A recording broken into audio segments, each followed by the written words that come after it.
ব্যাপারে এরকম অনেক সময় হয় যে স্বামী হয়তো খুব বেশি পরিমাণ চায়, স্ত্রী মোটেই চায় না, তেমন কম চায়।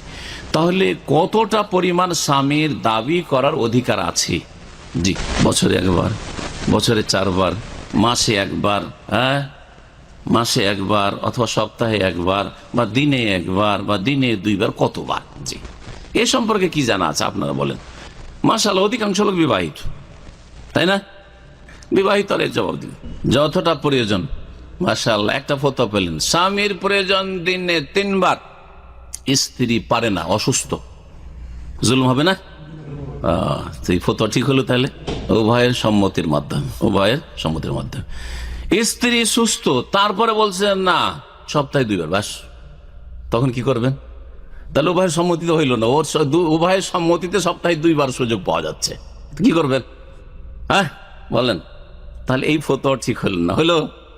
জি হ্যাঁ, শোনাই ভাষ্যকারদের, ওলামায়ে কেরামদের ভাষায়, বড় বড় যারা ওলামায়ে কেরাম, আমরা তো ছাত্র, তালেবে ইলম, তো ওলামাদের ভাষা শোনাই। বলছেন প্রধান মুফতি, পুরাতন মুফতি, মানে বর্তমান যে প্রধান মুফতি রয়েছেন তার নাম হচ্ছে শেখ আব্দুল আজিজ বিন আব্দুল্লাহ, আব্দুল্লাহ আলে শেখ, মানে শেখুল ইসলাম আহমদ আব্দুল্লাহ রহমতুল্লাহ আলের বংশের। আর তার আগের প্রধান মুফতি ছিলেন শেখ আব্দুল আজিজ ইবনে আব্দুল্লাহ বিন বাজ, সংক্ষেপে ইবনে বাজ বলা হয় রাহিমাহুল্লাহ, তার আগের প্রধান মুফতি।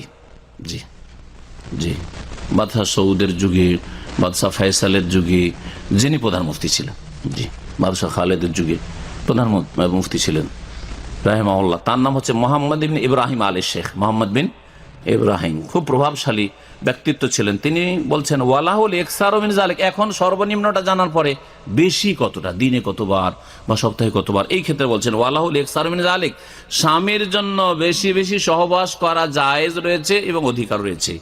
লা ইয়াতাহাদ্দাদু বিহাত্তিন, তার কোনো সীমানা নেই যে এর 2 বারের বেশি চলবে না, দিনে 3 বারের বেশি চলবে না, এরকম কিছু নেই। ওয়ালা ইউকাইয়াদু, আর এটা কোনো কিছুর সাথে সম্পৃক্ত নাই যে শুধু রাতে চলবে, সকালে চলবে না, দুপুরবেলা চলবে না, অথবা ভর পেটে চলবে না, খালি পেটে চলবে না, বিকেলবেলা চলবে না, আসর পরে চলবে না, এইরকম শরীয়তে কোনো বাধ্যবাধকতা নেই। মালাম ইয়াদুররা বিহা, যতক্ষণ পর্যন্ত স্ত্রীর জন্য ক্ষতিকর না হয়, এটা অবশ্যই শর্ত। যদি দেখা যায় যে দুর্বল মহিলা আর স্বামীর একাধিকবার সহবাসের কারণে শারীরিক দিক থেকে সে ক্ষতিগ্রস্ত, তাহলে তখন ঠিক হবে না, তখন জায়েজ হবে না।